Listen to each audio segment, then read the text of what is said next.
Gente, ah, depois de vários problemas técnicos, a gente finalmente conseguiu fazer aquilo que a gente precisava fazer. Seguinte, hoje, 17 de janeiro, 19 horas e 19 minutos, número simbólico, horário de Brasília. Você que está me vendo aí agora no Instagram, você não vai acompanhar essa live legal se você não for para o canal lá no YouTube. Entra aí no YouTube agora e vai lá e coloca Comunidade Presbiteriana da Barra da Tijuca. Aí, lá no canal, você vai acompanhar isso de perto. Você vai ver minha convidada que está aqui, porque eu só estou colocando esse celular aqui, você está me vendo aqui de lado, mas você não está vendo a Cristina, que você só vai ver lá no canal do YouTube. Então, abre o YouTube, bota lá Comunidade Presbiteriana da Barra da Tijuca, e aí você vai acompanhar ao vivo o nosso bate-papo aqui pelo Zoom. Hoje eu entrava no segundo episódio, no segundo capítulo da série Quatro Coisas que Você Precisa Fazer por Si Mesmo. A primeira coisa foi aprender a decidir melhor, que eu falei lá no domingo passado, e a segunda coisa é aprender a reagir muito menos e responder mais. E eu bato um papo, vou dar umas dicas aqui práticas e quero compartilhar aqui ao final uma coisa legal com você. Eu bato um papo com Cristina, Dr. Cristina Werner, minha amiga do coração e minha amiga de mente. Alô, galera do Instagram, corre, vai lá no YouTube, Comunidade Presbiteriana da Barra de Tijuca, onde você vai ver essa live com muito mais precisão. Cristina, e aí? Me diga para mim, para quem está ouvindo você, fala para mim uma coisa, né? Me conta um pouquinho aí, rapidamente, da tua formação, né? O que você faz, e, enfim, o que você faz? Bom, eu gosto de gente. E por gostar de gente, de estar com gente, de estar respondendo às pessoas e entendendo reações, eu fui estudar psicologia, eu sou psicóloga há 35 anos, sou também terapeuta de casal e família, e terapeuta e educadora sexual, especialista em gênero, né, e em sexualidade humana. Então, de maneira que eu trabalho com um tema muito bom, o tema da vida, o tema da vinculação, que é a sexualidade, e tentar compreender essa coisa caótica que nos dias de hoje é as relações de gênero. Aliás, sempre foram caóticas. Agora a gente está tentando sair dessa confusão que armaram para a gente bem antes da gente nascer. Uhum, uhum. Beleza. Cristina, então, tua formação, evidentemente, nas ciências psi, e ao longo de toda a vida, de alguma maneira, você vem aí trabalhando com gente, ouvindo gente, acompanhando gente e fazendo essa jornada aí de transformação. Hoje pela manhã eu falava sobre essa enorme habilidade, essa coisa maravilhosa que é você aprender a responder mais e reagir menos, entendendo reação como uma ressonância bem instintiva, né?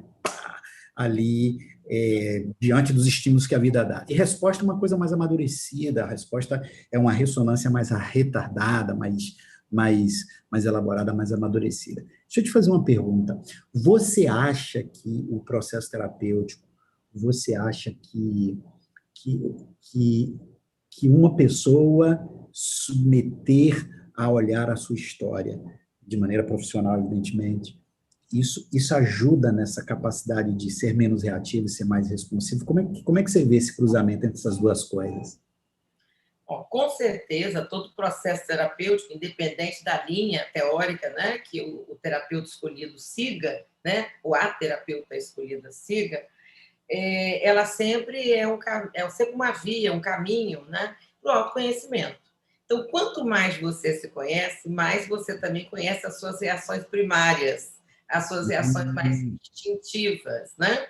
E aí eu acho que você consegue partir para um domínio, para um autocontrole, né? que na leitura mais religiosa tem nome de domínio próprio, né? Mas o autocontrole, na verdade, que passa por uma virtude chamada temperança, que é a educação do desejo. É uma virtude que a gente fala pouco, a gente entende pouco que seja temperança, mas, acima de tudo, para que eu possa reagir menos, eu preciso entender qual é o meu desejo. Porque se eu deixar o meu desejo, ele graça solenemente pelas ruas e ele vai se impor sobre o desejo de todas as pessoas. Então, uma forma de você não reagir, mas responder, é prender um pouco o seu desejo. Com muito cuidado, digo isso. Não é que a gente deva prender o desejo no sentido de não desejar, de não esperançar, mas prender o desejo no seguinte sentido: até onde eu posso ir com o meu desejo? Então, eu acho que também a resposta é um diálogo com o outro, levar em consideração a presença do outro, porque eu vou encontrar também o desejo do outro. Então, eu posso ir ao encontro do desejo do outro, que isso é o altruísmo, é a generosidade, né? Ou eu posso ir de encontro, que é o egoísmo, o narcisismo. Então, eu acho que nós estamos falando de uma briga de titãs, briga de desejos, né? Porque eu tenho que ficar sempre muito atenta qual é o objetivo de quem me pergunta. Essa pessoa quer a minha reação ou ele quer a minha resposta? Muito bom, exato, exato, exato. E, inclusive, essa pessoa, se ela, de alguma maneira, me conhece bem, ela pode manipular ou me manipular a tal ponto de que ela possa, em me conhecendo, apertar os botões corretos que favoreçam mais a minha reação do que a minha resposta, né? E aí foi bom você ter falado dos botões, que eu me lembrei de uma coisa que a gente aprende bem cedo, quando a gente vai estudar terapia de família. O meu foi no finalzinho do século passado. Enfim, me lembrava da tal da caixa preta da cibernética, né? E eu uso isso muito para explicar para os meus pacientes sobre isso. Então, imagina uma caixa preta, onde você tenha 4 botõezinhos, um amarelo, um vermelho, um verde, um azul. Ora, se quando alguém te faz uma pergunta, né, te dá um input, uma entrada, né, ele aperta uma tecla azul na nossa mente, na nossa psique, a nossa resposta, se a gente for usar o cérebro reptiliano, que é o cérebro do impulso, da instintividade, é dar uma resposta azul. Se aperta uma verde, uma resposta verde. Então, eu não posso querer, inclusive, que nesse diálogo, nesse baile dos desejos, entre o que eu quero e o que o outro quer, né, eu não posso querer que o outro me dê uma resposta diferente se eu sempre aperto a mesma tecla. Tem pessoas que, na verdade, são provocativas ou são evasivas. Então, eu também tenho que aprender a mudar a minha forma de perguntar. Não é só a minha forma de responder, não é? Eu também, se quero que o outro responda e não reaja, eu tenho que mudar, talvez, primeiro a forma de perguntar, para que ele possa responder e não reagir. Uhum, uhum. Cristina, eu falava sobre essa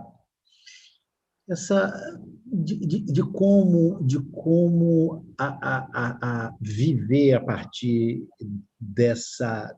Eu gostei dessa coisa que você falou aí, viver de reações primárias, né? De Uhum. como viver o tempo todo reativamente, somente desse lado mais, digamos, mais instintivo do meu ser, o quanto isso traz problemas, especialmente relacionais, né? Eu acho que a gente tem que resgatar um pouquinho uma ideia que foi de 1970, do Paul MacLean, que ele fala do cérebro trino. Ele fala que nós, seres humanos, somos dotados assim de 3 camadas, vamos dizer assim, de cérebro. Esse primeiro é o cérebro reptiliano, que é o cérebro de luta e fuga, dos reflexos, dos instintos. Então, assim, se eu for muito primário nas minhas emoções, na minha forma de reagir, eu só vou reagir com o cérebro reptiliano. Essa coisa muito basal, né? Que é de qualquer ser vivente. Mas eu tenho que entender que eu sou, sim, um animal, mas eu sou um mamífero. E os mamíferos têm sentimentos, têm emoções. Vide quem tem cachorro e gato, né? Como é que eles são responsivos com a nossa presença, com a nossa ausência? Eu tinha um cão, por exemplo, e quando eu viajava, ele comia as minhas violetas todas. Eu chegava perto do né? Então, assim, é uma forma de dizer, ó, estou muito triste com a sua saída. Então, ele tem, os cães e todos os mamíferos, né, eles têm emoções, eles sentem a nossa presença. Um cavalo percebe quando você está com medo dele ou não, né? Então, a gente tem que levar em consideração, inclusive, isso no cuidado com os animais, né? A gente não pode maltratá-los, porque eles têm também essa sensação de corpo, né? que a gente tem, um afago, uma coisa importante. Então, até a gente tem que levar em consideração esse segundo nível, que é o cérebro mamífero, mas de um mamífero inferior, né? Mas ele, nesse cérebro, já tem um sistema límbico, que coordena as emoções, que é o outro gatilho para a minha resposta. Se eu for acionada numa reação, numa ação, numa emoção minha, que não está muito bem tratada, ou que está represada, né? Hoje você contou no culto pela manhã de um vizinho que quase esmurrou e quebrou o vidro do outro vizinho por uma reação mamífera, né? Ele estava só na raiva. Quando entrou em ação o terceiro cérebro desse modelo trino, que é o cérebro que chama-se neocórtex, ou cérebro racional, é esse cérebro que faz a gente raciocinar, simbolizar, criar, imaginar, né? Simbolizar e, acima de tudo, ter uma capacidade de abstração, né? E aí ele caiu em si, caiu a ficha, porque ele é um mamífero superior, e é isso que nos difere dos outros animais. Quando eu uso as minhas garras, as minhas patas, para agredir alguém, para atirar em alguém, para bater em alguém, né? Que a gente vê tanta violência doméstica, as pessoas, esses homens, não estão usando o que tem de mais importante, que é esse cérebro pensante. Entender, por exemplo, que uma relação ela tem data para terminar. Eu posso até estender meu prazo de garantia numa relação conjugal, mas eu vou ter que fazer reparos nessa relação. Mas se eu não fiz, a relação acabou, eu não posso reagir com o meu cérebro reptiliano ou mamífero, eu tenho que reagir com o meu cérebro racional que diz, acabou, essa relação não é obrigada até o final. Quando um homem mata uma mulher, ele demonstra uma fraqueza de raciocínio, uma pobreza de raciocínio, né? Uma incapacidade, inclusive, de se mostrar humano, porque é extremamente desumano numa relação conjugal, quando alguém quer romper, você agredir, matar, bater, violar, da forma que é, né? Então, assim, a gente precisa lembrar isso assim todo o tempo. Eu sou um ser racional, não irracional. Então, eu vou usar o que eu tenho de melhor, tentar raciocinar primeiro. E, às vezes, para isso, eu preciso de um fôlego. Respira fundo, como o vovó dizia, né? Respira fundo, solta o ar. Ai, deixa eu ver o que eu vou responder, né? Então, esses movimentos, inclusive, da respiração, da meditação, né, da yoga, eles são muito importantes. Então, veja só, Cristina, eu acho que eu ia colocar uma coisa aqui, que é ótimo que você antecipa.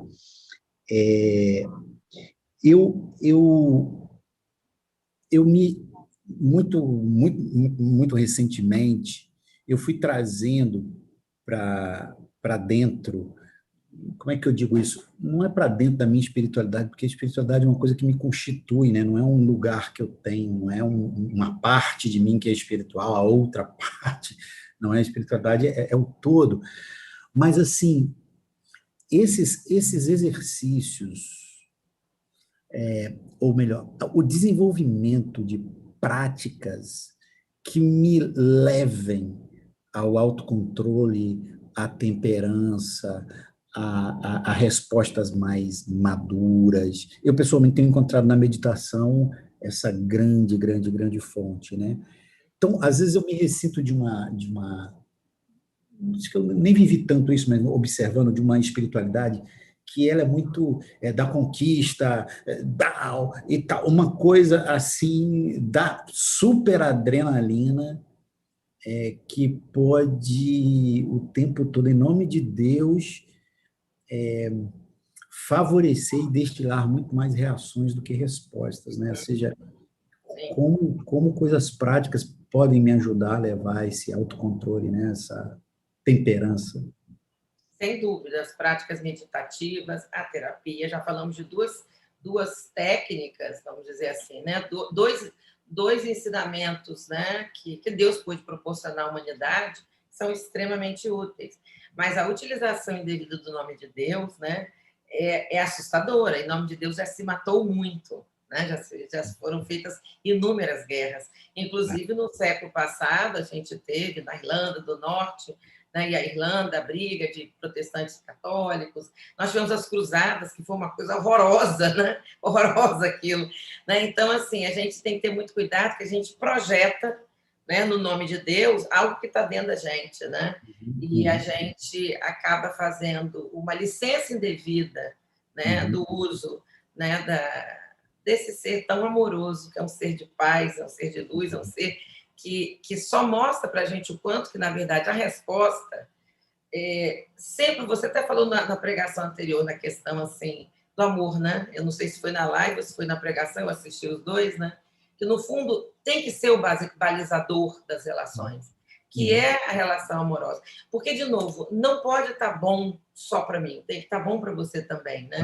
Eu sempre digo nos casais que eu atendo, quando você sentir que você não está bem no seu casamento, na sua relação, no seu namoro, seja lá o que for, tenha certeza que o outro ou a outra também não está. A outra pessoa também não está. É impossível você estar numa relação de mutualidade, de dualidade, onde um lado está super bem, está se dando muito bem, e o outro não, né? A gente tem que tentar, nas respostas conjugais, tentar manter uma equidade de bem-estar, né? Esse olhar do outro. Hoje você falou do empoderamento, de empoderar o outro, né? De dar poder ao outro. Então, eu acho que isso também é muito importante. Então, muito cuidado quando a gente joga no outro a culpa das coisas. A gente adora fazer isso, né? Mas você também, isso numa discussão, jamais deve ser usado. Mas você também não está em questão. Está em questão isso que a gente está. Então, olhar para si também é um ato, é uma atitude não reativa. Porque a nossa atitude reativa é muito mais jogar no outro, né? E aí eu acho que você pode ter respostas melhores se você conseguir fazer essa autoanálise. Por que é que eu estou agindo dessa maneira? E aí os minutos, eles são preciosos. Quando a pessoa diz, né? Hoje até você lembrou desse ditado popular, conte até 10, né? O respira fundo. Isso é importante porque quando a gente tem que entender que quando a gente tem alguma coisa que nos impacta, e impacta tudo aquilo que não causa um pacto, uma harmonia interna, eu vou responder primeiro que esse cérebro reptiliano. Eu vou ter o luta e fuga, eu vou bater de frente. Se eu pedir um pouco, peraí, deixa eu pensar no que você está me dizendo. E aí a gente pode usar umas estratégias. Por exemplo, uma delas, Badu, é dizer o seguinte, deixa eu ver se eu estou entendendo o que você está me perguntando. Você pode repetir a pergunta? Porque, de novo, se a intenção da pessoa é que você responda ou a que você reaja, com esse tempo, você tem um tempo de usar o seu cérebro mais racional, o seu neocórtex, para conseguir dar uma resposta mais adequada. Então, é importante você checar todo o tempo o que eu estou entendendo ao que você está me perguntando, porque eu acho que as grandes confusões também são as que geram reações, é que a nossa compreensão pode estar sendo equivocada, baseada nas nossas emoções. Então, eu ouço uma coisa diferente do que a pessoa perguntou, né? E aí eu vou responder muito baseado na minha reação, né? Cristina, eu queria te fazer agora uma pergunta mais da tua prática recente, né? E queria linkar essa pergunta com essa nossa conversa, que é a seguinte. Eu tenho intuição de que a gente é mais reativo do que responsivo, especialmente em situações de frustração. Esses dias eu ouvi alguém dizer que frustração é apenas um nome elegante para raiva, né? Eu estou, no fundo, com muita raiva. E será que essa situação que a gente tem vivido de pandemia, né? E aí eu te pergunto que reflexos isso teve aí no teu atendimento com pessoas. Será que esse não foi e não é um tempo, por causa das limitações, dos problemas que a pandemia traz, será que esse não é um tempo onde a gente termina por ser mais reativo do que responsivo? Como é que isso bateu aí na tua clínica? Eu acho que as pessoas todas estão caminhando para... Quer dizer, as pessoas que estão em terapia, eu acho que já são pessoas diferenciadas. São pessoas que perceberam o quanto que um espaço neutro, terapêutico, de compreensão, de busca, né, de autoconhecimento, ela é útil. Então, já são pessoas que têm uma atitude, uma resposta um pouco mais diferenciada, né? Elas não negam que elas não estão bem. Porque eu acho que a primeira coisa, Madu, é exatamente o processo de negação. As pessoas não estão bem, mas elas não admitem que não estão, né? Então, o primeiro passo é admitir que tudo que nós estamos vivendo é impossível a qualquer ser humano ficar impassível diante desse dragão. Não tem como. Então, a nossa reação, né, no caso de medo, de angústia, é uma resposta natural. Não é? Por exemplo, quando às vezes os pais se separam e a criança começa a morder os amiguinhos na creche, eu digo sempre, que bom que ele está mordendo os amiguinhos. Coitados, os amiguinhos estão sendo mordidos. Mas, assim, ele está tendo uma forma de extravasar. Claro que tem que ser ensinado para ele não morder os amigos. Mas eu digo assim, ele está tendo momentaneamente uma atitude condizente com a raiva dele, com a frustração, que eu não acho que sejam sentimentos iguais, né? A raiva, inclusive, ela pode ser um dínamo. Eu estou com tanta raiva que você falou que eu não sou capaz, que eu vou lá e vou fazer. Como primeiro episódio de um podcast chamado A Dona do Próprio Nariz. Eu gravei o terceiro, até convido quem quiser assistir, de uma amiga minha, Juliana Droller, que mora nos Estados Unidos, mas está entrevistando brasileiras, e ela entrevista uma mulher que a mãe e os pais são donos de um colégio, e ela tinha apenas 18 anos quando quando ela chegou na segunda-feira, o colégio estava inundado, que tinha estourado um cano no terceiro andar e veio molhando o segundo e o primeiro andar. Chegando as crianças, gelo boiando, computador boiando, ela ligou para a mãe aos prantos, mãe, pelo amor de Deus, o que é que eu faço? A mãe só disse, se vira. Desligou o telefone. E aí isso gerou uma raiva nela de se ver sozinha, tão grande que em 2 dias ela botou a escola para funcionar. Então, a raiva, eu acho que é um movimento proativo. A frustração, não. A frustração, eu colapso. Eu me encapsulo, eu fico triste. Eu acho que frustração, quando você tem um autoconhecimento, ele te leva muito mais para tristeza, para uma reflexão, para um pesar, para uma melancolia. E a raiva, quando você não é uma pessoa autocentrada, assim, no sentido de estar bem com seu enraizamento no mundo, eu acho que leva você a fazer bravata. E a sair fazendo besteira por aí. Eu não vejo como coisa igual, não. Eu acho até, costumo dizer também, que a gente é mais adulto quanto mais conseguimos suportar, aceitar e viver bem a frustração. Porque é impossível a gente não se frustrar. Todos os dias a gente se frustra, né? Cada dia vai o seu mal e a sua frustração, né? Então, eu acho que a gente tem que aceitar a frustração. Eu vejo a raiva como um dínamo, eu acho que a raiva é necessária e muitas das nossas atitudes, elas são baseadas ou na vergonha ou na raiva. Então, elas não são necessariamente mal vistas. A gente costuma ver a raiva como uma coisa negativa, inclusive a raiva vermelha, né? Aquela coisa do ódio. Mas a raiva é um sentimento necessário. Ele é necessário. Eu não posso ver as barbaridades e atrocidades que estão acontecendo nos nossos olhos e não sentir raiva. É assim, só se eu fosse uma pessoa muito egoísta que não me impactasse com as notícias, né? Diferença, né? Enquanto eu falo, também te dou um tempo para você, embora você não precise disso mesmo, para você ir pensando aí, mas eu queria compartilhar com a galera que está ouvindo a gente 2 ou 3 coisas que ao longo da minha vida eu fui aprendendo sobre responder mais e reagir menos.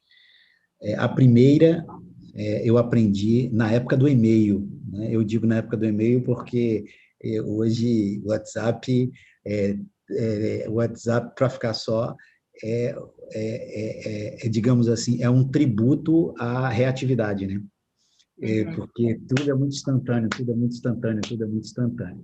Na época do e-mail, eu me fiz uma promessa diante de reações de determinados e-mails, notadamente aqueles que me perturbavam, aqueles que continham, aos meus olhos, uma crítica até injusta ou alguma coisa, eu me fiz uma promessa de nunca responder um e-mail na mesma hora. Qualquer coisa que me fosse dada, beleza, especialmente, né, que esse nosso narcisismo tão atávico, especialmente, o e-mail vinha, se você estivesse chateado comigo, se você não fizesse uma crítica, meu compromisso era, você tem que aguentar no mínimo 24 horas, e eu botava isso na minha cabeça. Se o e-mail chegou às 3 da tarde, eu só iria responder às 3 da tarde do outro dia. E dali, isso há muitos anos, dali eu comecei a treinar o meu comportamento para responder mais do que reagir. Claro que esse privilégio eu não tenho no dia a dia nas minhas relações, né? Porque na relação, você falou uma coisa, se a gente estiver aqui ao vivo, né? Você falou uma coisa, eu vou tender a reagir, né? Mas, assim, você escreveu, você me mandou uma mensagem, então, esperar um pouco para retardar mais e mais e mais a resposta. Sua primeira dica, então, eu queria te dizer o seguinte, não responda, cuidado com as interações nas redes sociais, lembrar, fiquem absolutamente conscientes, acho mais do que já estamos, lembrar, tem muita gente que não tem o que fazer e muita gente que vai lá, agride, coloca coisas, e essas pessoas não têm nem capacidade intelectual, nem emocional para ouvir a sua resposta.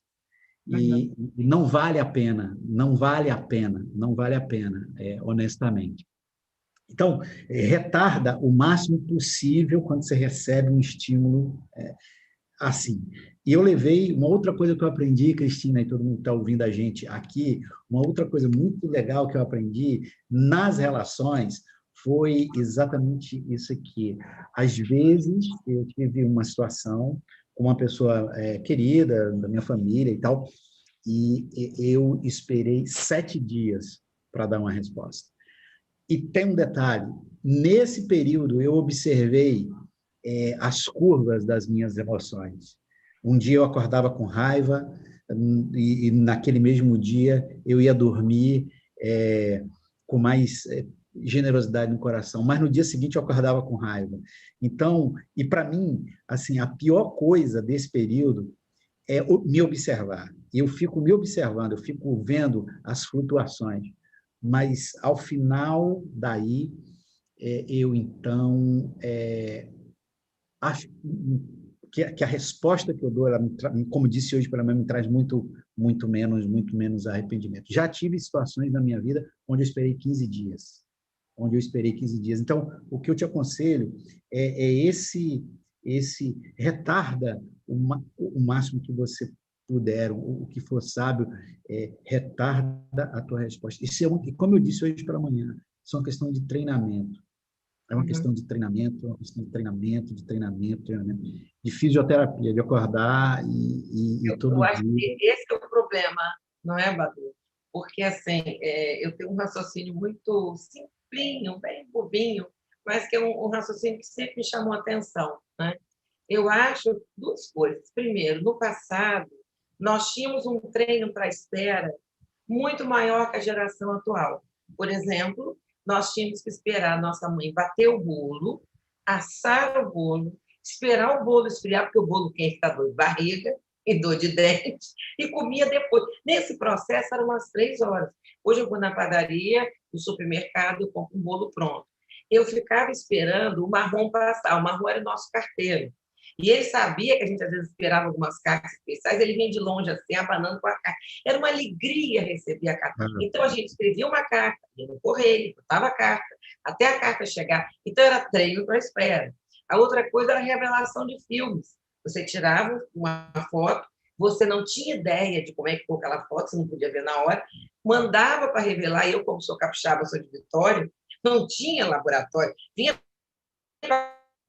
a Kodak, o Rio a Fuji, 7 dias, até naquela esperança. Então, tudo isso foi um treino para a espera. Hoje em dia, você tira uma foto do celular, você tira 5, 6, você olha na hora, você deleta, você refaz. Hoje em dia, são as N mensagens que você tem, no WhatsApp, em qualquer outra, no direct do Instagram, enfim. Então, nós não temos mais o tempo da salivação, da maturação. Isso agregado a um outro aspecto. Hoje, o silêncio ele é muito mal visto. O silêncio hoje é visto numa sociedade de consumo capitalista como hesitação, como titubear, como insegurança. As pessoas não entendem que o silêncio é necessário para a ruminação.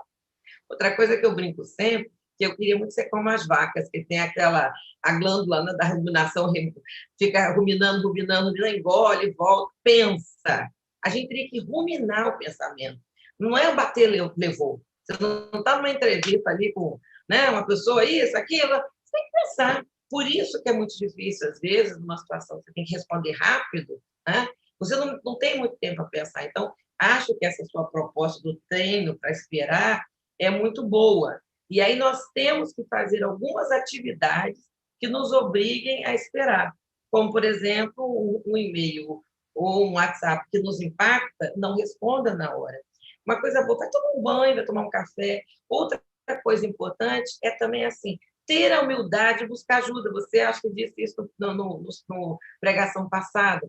Porque é uma coisa impressionante. Semana retrasada, nós tínhamos que resolver uma coisa, eu e meu marido, e eu perguntei para 5 pessoas diferentes. Eu fiquei impressionada, que cada um deu uma dica distinta.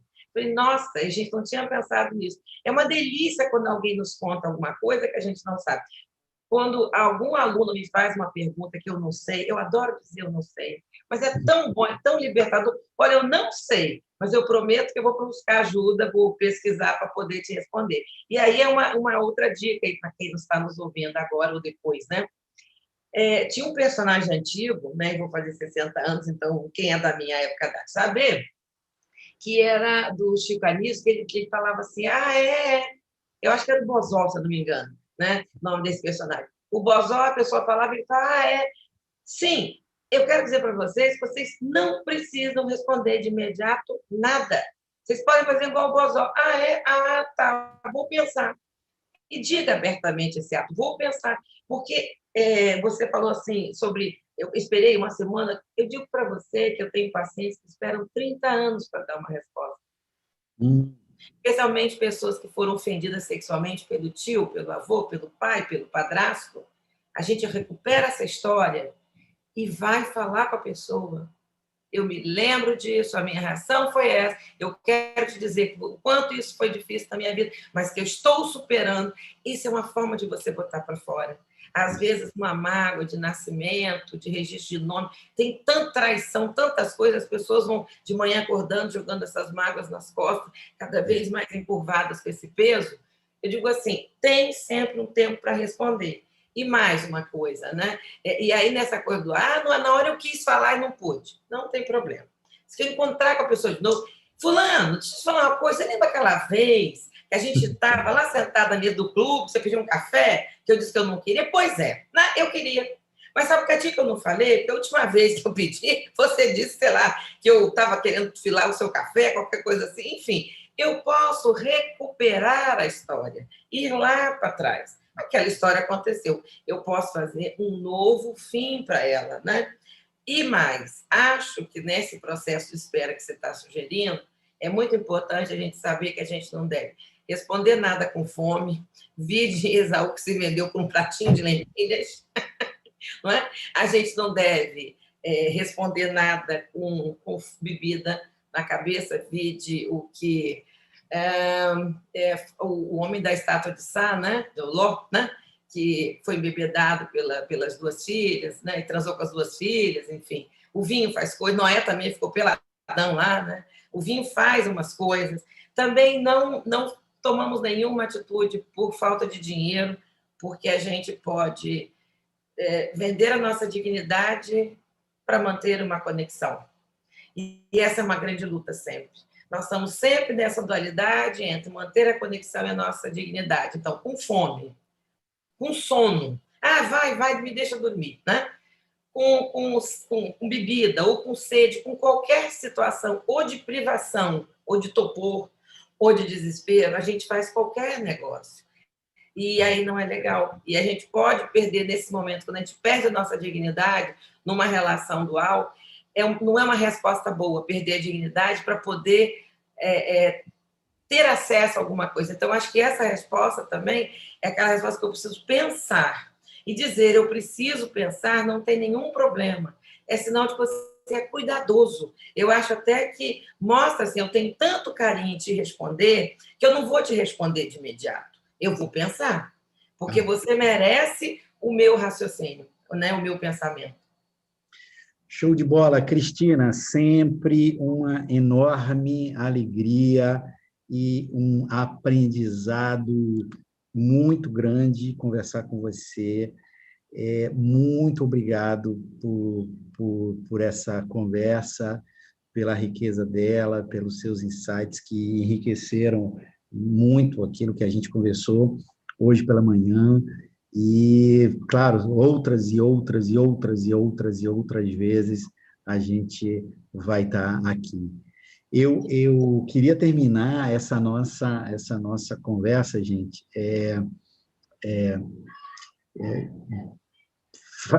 dando, conforme eu falei hoje pela manhã, eu escrevi uma oração a Jesus, que apesar de ter tido alguns momentos onde ele reagiu, né?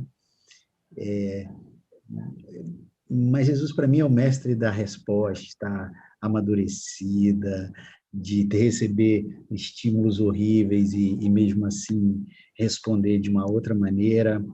E eu escrevi uma oração que eu queria compartilhar com você, Cristina, e com todo mundo que está vendo a gente aí. E eu projeto essa oração aí e agora, e é uma oração mesmo para gente, para gente ler, quem sabe, todos os dias desta semana. E a oração nada mais é do que isso. Jesus querido, meu amigo, por natureza eu sou um ser reativo, mas desejo me tornar cada dia uma pessoa responsiva. Onde minha reação cria abismo, que a minha resposta construa pontes. Onde a minha reação traz caos, que a minha resposta traga vida. Onde a minha reação fere, que minha resposta traga cura. Obrigado por compartilhar comigo o teu poder de responder mais e reagir menos. Queria que a gente pudesse orar todos os dias desta semana, esta oração, a fim de que a gente aprenda a responder mais e reagir menos. Cristina, que coisa boa, obrigado. Estou aqui encantada com a sua oração, belíssima, e essa oração sua me fez lembrar uma coisa, né? Meu pai era professor de português e latim, ele sempre me pedia para voltar à raiz latina, né? E o participo passado do verbo respondere é responsabilidade. Então, responder é sempre uma responsabilidade, que re é tornar, né? É fazer um pacto com o outro. Quando eu te respondo, eu faço um acordo contigo. Então, eu sou corresponsável. E essa sua oração mostra também o quanto a gente é corresponsável no nosso caminhar, né? Na seara desse homem maravilhoso que é Jesus. Aliás, uma última dica. Eu estou com uma folhinha aqui. Ano a ano, eu tiro e acrescento isso aqui, que alguém me deu há muitos anos, está até velhinho, que é uma senha, OQJF. Se está na dúvida do que responder, siga isso aqui, o que Jesus faria. Essa é uma excelente forma de decidir. Madu, muito obrigada pelo convite. Mais uma vez, é uma honra e uma alegria conversar com você, que é meu amigo, querido, com quem eu aprendo muito também, e o diálogo de amigos sempre é com a linguagem do coração. Namastê. Muito obrigada. Valeu. Gente, abração, terminamos por aqui. Todo domingo, sempre às 19 horas, a gente vai bater um papo de eco, de ressonância, da conversa que a gente teve hoje, no domingo pela manhã. Domingo que vem, a gente vai falar sobre é preciso voltar a CBB. Vamos ver o que nos aguarda. Gente, um beijão, Cristina. Abraço!